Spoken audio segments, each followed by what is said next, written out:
জয়গুরু সকলকে। আজ আন্তর্জাতিক যোগা দিবসের সকলকে আন্তরিক শুভেচ্ছা জানাচ্ছি। আমি অমৃত বার্তা থেকে সুখেন্দু পানি বলছি। আজ সারা বিশ্বব্যাপী মহা সমারোহে আন্তর্জাতিক যোগা দিবস পালিত হচ্ছে। এই পুরাতন ভারতবর্ষীয় যে ঐতিহ্য, এই ঐতিহ্য আজ বিশ্ববাসীর কাছে স্বীকৃত। তাই সারা বিশ্বব্যাপী আমাদের এই যে যোগ দর্শন বা যোগাসন তা স্বীকৃতি পেয়েছে।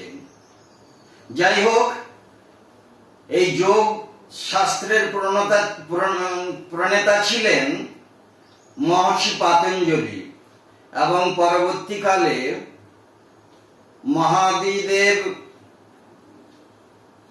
নিজের নৃত্যের মাধ্যমে যোগের বিভিন্ন মুদ্রাকে পরিবেশন করেছিলেন এবং তা যথেষ্ট খ্যাতি লাভ করেছিল জনসমাজে। এই যোগ শাস্ত্রকে বিশ্ব স্বীকৃতি দেওয়ার পেছনে একটি ইতিহাস আছে। 2014 সালে আমাদের মাননীয় প্রধানমন্ত্রী ইউএনওতে আমাদের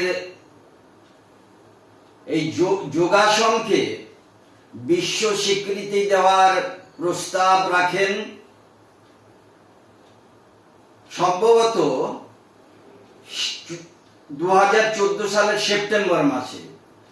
তারপরে 2014 সালের 11ই ডিসেম্বর ইউএনও থেকে ঘোষণা করা হয় 21শে জুনকে বিশ্ব বা আন্তর্জাতিক যোগা দিবস হিসেবে।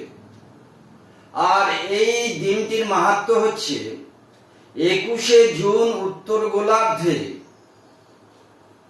বৃহত্তম দিন। দিনের বেশিরভাগ সময় এখানে সূর্যের আলো থাকে। এর পরের দিন থেকে সূর্য দক্ষিণায়নে চলে যায়, তাই এই দিনটিকে নির্বাচন করা হয়েছে। 2015 সালে প্রথম ভারতবর্ষে আন্তর্জাতিক যোগা দিবস পালিত হয় দিল্লির রাজপথে এবং সেখানে প্রায় 35,000 জনসমাবেশ হয়েছিল, যা পৃথিবীর ইতিহাসে বিরল এবং এটি একটি মেগা ইভেন্টের স্বীকৃতি পায় এবং গিনিস রেকর্ড করে। তারপরে 2026-এ এবছর আজকের দিনে কলকাতার রেড রোডেও মাননীয় প্রধানমন্ত্রীর উপস্থিতিতে এই আন্তর্জাতিক যোগা দিবস পালিত হচ্ছে। এটি আমাদের খুবই গর্বের বিষয়। আজকে আমাদের মধ্যে স্বস্তি যোগা এবং প্রাণায়াম কেন্দ্রের কর্ণধার এবং প্রশিক্ষক শ্রদ্ধেয় শ্রী রমেন কোলেদা আছেন। আমি তাকে প্রথম প্রশ্ন করছি, দাদা, আজকের এই আন্তর্জাতিক যোগা দিবসে আপনাদের সংস্থা থেকে কি কর্মসূচি আপনারা গ্রহণ করেছিলেন? খুব ভালো প্রশ্ন। আমরা যোগা সেন্টার দীর্ঘদিন ধরে চালিয়ে আসছি। আমরা এই বছর প্রথম আন্তর্জাতিক যোগা দিবস পালন করি এবং আমাদের প্ররোচনা ছিল এবারে যে যোগা ফর হেলদি এজিং এই থিমের উপরে আমাদের আন্তর্জাতিক যোগা দিবস পালিত হয় এবং সেই অনুষ্ঠানে আমরা প্রদীপ প্রজ্বলন করে যোগা দিবসের শুভ আরম্ভ করি গায়ত্রী মন্ত্র জপের মাধ্যমে। পরে আমাদের যোগ বিভিন্ন আসন মুদ্রা আমাদের স্টুডেন্টরা করে দেখায় তারপরে আমরা এখানেতে সমস্ত পার্টিসিপেন্টসদের রিওয়ার্ডস অ্যান্ড রেকগনাইজ করি। তারপরে আমরা লাস্ট শেষে আমরা ন্যাশনাল অ্যানথেম এবং গায়ত্রী মন্ত্র জপ করে আমরা আমাদের এই উৎসবকে আমরা সম্পূর্ণ করি। প্রায় কত সমাবেশ হয়েছিল এই অনুষ্ঠানে? আমাদের স্টুডেন্ট সংখ্যা ছিল 80, সব মিলিয়ে প্রায় 170-এর মতো লোক সমাবেশ ছিল, বাইরের লোক 170 জন ছিল।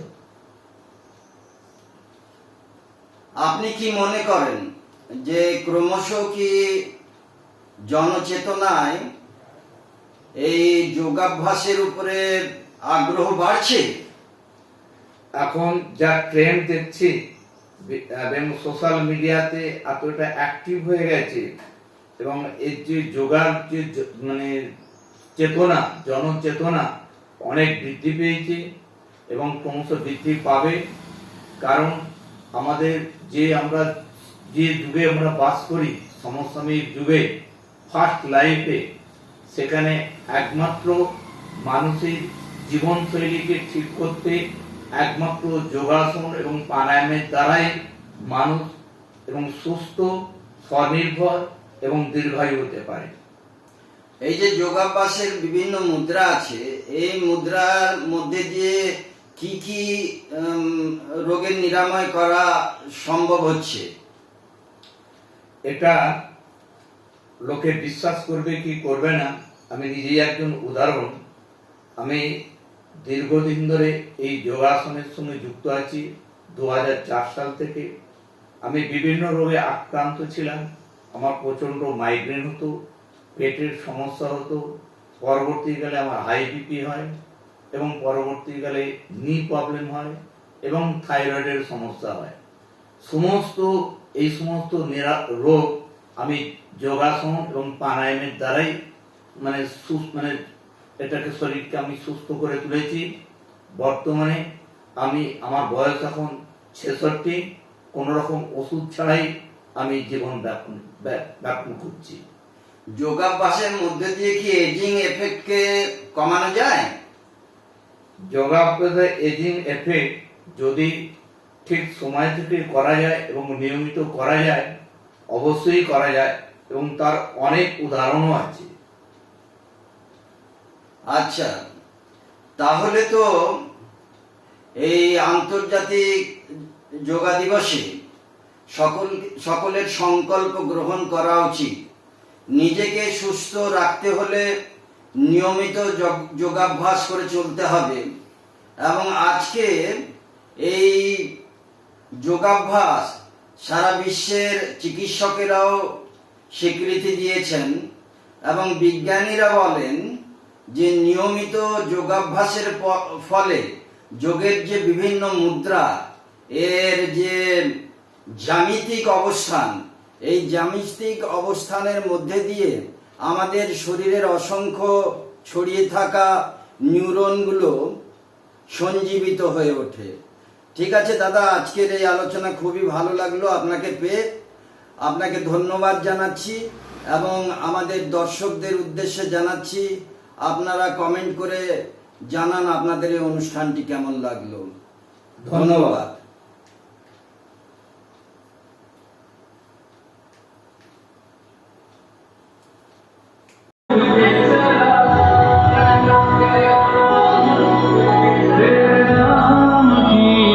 ज्योत ने सारा